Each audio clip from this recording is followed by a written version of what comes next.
ये कहानी उस समय की है जब कोरोना काल शुरू ही हुआ था और नया नया लॉकडाउन हुआ था और सभी कॉलेज भी बंद हो गए थे। इसी दौरान एक अंबिका नाम की लड़की जो कि उत्तर प्रदेश के एक कॉलेज में पढ़ती थी, सभी लॉकडाउन के कारण अपने अपने घरों को वापस आ गए थे। लेकिन अंबिका ने सोचा अभी स्थिति ज्यादा खराब नहीं है तो मैं बाद में घर चली जाऊंगी। ये सोचकर वह कॉलेज के हॉस्टल में ही रुक गई। उसके मम्मी पापा ने उसे बुलाया भी, पर उसने यह बोलकर बात टाल दी कि अभी यहाँ डरने की कोई बात नहीं है, तो मैं बाद में आ जाऊंगी और आप लोग मेरी फिक्र मत करो, अपना ख्याल रखो। अब एक दिन अंबिका को बुखार आ गया और लॉकडाउन की वजह से वो घर से बाहर भी नहीं निकल सकती थी। उसे खाना देने वाला भी कोई नहीं था। उसने घर फोन किया और बोली, मुझे बुखार है और मैं अकेली हूं। अंबिका के पापा ने फोन पर बहुत गुस्सा किया और बोले कि हमने तो पहले ही कहा था कि घर आ जाओ, पर तुमने हमारी बिल्कुल ना सुनी। रोते रोते अंबिका ने फोन रखा और कमरे के अंदर बैठी बैठी फूट फूट कर रोने लगी। उधर उसके मम्मी पापा को चिंता होने लगी। उनका परिवार बांके बिहारी का बहुत बड़ा भक्त था। अंबिका के मम्मी पापा बांके बिहारी से प्रार्थना करने लगे कि हे प्रभु, अब आप ही कुछ कीजिए, आपका ही भरोसा है। अब कुछ ही देर बाद अंबिका के दरवाजे पर किसी ने दस्तक दी और बाहर से एक आदमी बोला, ये लो बेटी, तुम्हारे लिए खाना। हम यहाँ से गुजर रहे थे तो लगा कि शायद तुमको जरूरत हो। उन्होंने अंबिका के पापा का नाम लेते हुए कहा कि तुम उन्हीं की बेटी हो ना, तुम्हारे पिताजी अक्सर बिहारी जी के मंदिर आते रहते हैं, वहीं उनसे मेरी मुलाकात हुई। मेरा नाम बिहारी है।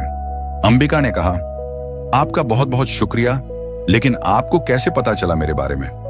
बिहारी ने कहा, मैं तो बस यहां से गुजर रहा था तो मुझे लगा कि यहां किसी को मदद की जरूरत ना हो और वो तुम निकली। अंबिका ने कहा, पर मैंने आपको कभी नहीं देखा, आपने मुझे कैसे पहचान लिया? बाहर से आवाज आई, तुमने ध्यान नहीं दिया होगा, मैं अक्सर तुम्हारे घर आता रहता हूं। वैसे हम तुम्हारे घर की तरफ ही जा रहे हैं, तुम हमारे साथ चल सकती हो, तुम्हें घर छोड़ देंगे। उसे थोड़ा विश्वास नहीं हुआ। उसने कहा, मैं अभी पापा से फोन कर पूछ लेती हूँ और उन्हें बता भी देती हूँ। उसने घर फोन किया। उसने पूरी कहानी अपने पापा को बताई। उन्होंने अंबिका से कहा, हाँ मैं जानता हूं बिहारी को, तुम उनके साथ घर आ जाओ। अंबिका ने ठीक है पापा बोलकर फोन काट दिया। अंबिका उनके साथ गाड़ी में बैठकर वहां से चल दी।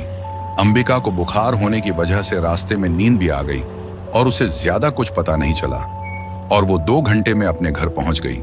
बल्कि वहां से अंबिका के घर का रास्ता 5 घंटे का था।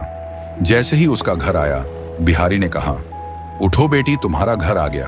अंबिका ने कहा, अरे इतनी जल्दी पहुंच गए हम, पता भी नहीं चला। आप भी घर आइए ना, पापा आपसे मिलकर बहुत खुश होंगे। बिहारी ने कहा, नहीं आज नहीं, फिर कभी जरूर आऊंगा। इस तरह अंबिका सुरक्षित अपने घर पहुंच गई थी। उसने घर आकर सारी कहानी अपने घर पर सुनाई। उसके पापा बोले कि मेरा तो बिहारी नाम का कोई दोस्त ही नहीं है। जब तुमने फोन पर बताया था, मैं तो तभी समझ गया था कि ये बिहारी जी का ही चमत्कार है। तभी मैंने तुमको उनके साथ आने को हाँ कह दिया। मैंने और तुम्हारी माँ ने प्रार्थना की थी और ऐसा कभी हुआ नहीं कि उन्होंने हमारी मदद न की हो।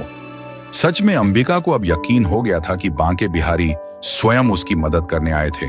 तो ऐसा रिश्ता होता भगवान का अपने भक्त के साथ। बस विश्वास होना चाहिए कि भगवान हर वक्त हमारे साथ हैं और हमारी रक्षा कर रहे हैं।